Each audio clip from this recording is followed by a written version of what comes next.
अगली बड़ी खबर की ओर रुक लेते हैं। देहरादून से एक और बड़ी खबर यहां पर सामने आ रही है, जहां निवेश के करार पर सियासत तेज हो गई है।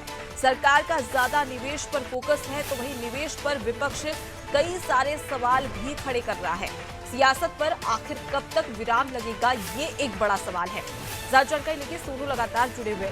सोनू, हाल ही में मुख्यमंत्री पुष्कर सिंह धामी लंदन पहुंचे थे, जहां पर उन्होंने तमाम जो ग्लोबल इन्वेस्टर हैं उनको निवेश के लिए उत्तराखंड में किस प्रकार से निवेश किया जा सकता है उसके लिए उन्हें कोशिश की गई थी, मनाया गया था। लेकिन वहीं दूसरी ओर अब इस पर सियासत भी देखने को मिल रही है, जहां पर कहा जा रहा है कि पूर्व मुख्यमंत्री ने भी इसी प्रकार का प्रदेश में निवेश को लेकर कई सारे प्रयास किए थे। तो इसमें अब नया क्या पुष्कर सिंह धामी कर रहे हैं?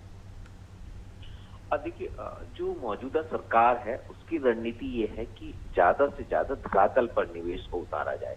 क्योंकि आप भी इस बात को कह रहे हैं और विपक्ष भी लगातार इसी तरह के सवाल खड़े कर रहा है कि जब पहले बीजेपी की सरकार उत्तराखंड में थी तो पिछली सरकार ने जब इसी तरीके का एक निवेशक सम्मेलन आयोजित किया था तो तमाम बड़े बड़े दावे किए गए थे और उसमें 1.25 करोड़ रुपए के एमओयू होने और निवेश की बात कही गई थी। लेकिन ग्राउंड जीरो पर यानी धरातल पर निवेश दिखाई नहीं दिया और इसी को लेकर के अब विपक्ष जो है, जो कि उत्तराखंड में कांग्रेस मुख्य विपक्षी पार्टी है, इसलिए कांग्रेस के प्रदेश अध्यक्ष ने ही कई सवाल खड़े किए हैं और विपक्ष जो है इन सवालों के जवाब भी मांग रहा है। हालांकि इसको सियासी चश्मे से देखा जा रहा है और सरकार अपने कार्यों पर लगातार फोकस कर रही है और बीजेपी के प्रदेश अध्यक्ष भी बात को कह रहे हैं कि जो कांग्रेस है उसकी विकास की नीति कभी रही नहीं है और मुख्यमंत्री ने भी साफ तौर पर ये कहा है कि जो निवेश उत्तराखंड में आएगा उससे उत्तराखंड की आर्थिकी मजबूत होगी,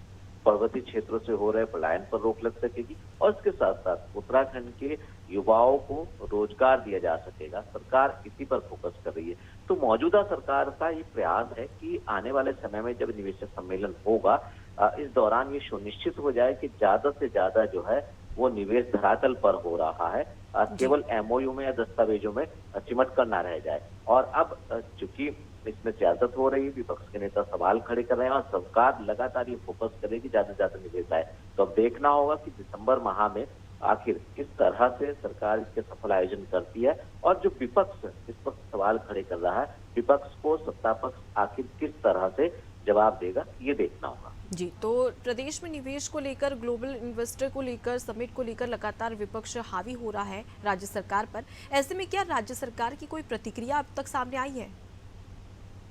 देखिए, मुख्यमंत्री से आज पूछा तो मुख्यमंत्री ने साफ तौर पर इस बात को कहा है कि सरकार का फोकस सिर्फ और सिर्फ उत्तराखंड की आर्थिकी को मजबूत करना है। इसके साथ साथ उत्तराखंड सरकार का फोकस उत्तराखंड का चहुमुखी विकास करना है और देश के अन्य राज्यों में उत्तराखंड को अग्रणी स्थान पर लाने का प्रयास करना है और इसके साथ साथ सशक्त उत्तराखंड का जो राज्य सरकार का संकल्प है उसको सरकार पूरा करने की कवायद में जुटी हुई है। विपक्ष जो है, विपक्ष पार्टी के नेता जो है वो विपक्ष के नेता हैं, इसलिए वो अपने सवाल खड़े कर सकते हैं। लेकिन सरकार का जो फोकस है वो ज्यादा से ज्यादा निवेशकों को उत्तराखंड में आमंत्रित करना है और ज्यादा से ज्यादा आने वाले समय में निवेश को धरातल पर उतारना सरकार का फोकस है।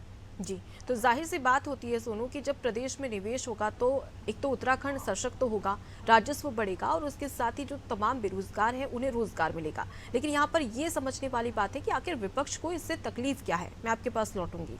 देखिए, निवेश के करार पर अब सियासत तेज हो गई है। ब्रिटेन पहुंचे थे मुख्यमंत्री पुष्कर सिंह धामी, जहाँ पर उन्होंने तमाम निवेशकों से बातचीत की थी कि किस प्रकार से वो उत्तराखंड में निवेश कर सकते हैं। लेकिन अब इस पर सियासत हावी होती हुई नजर आ रही है।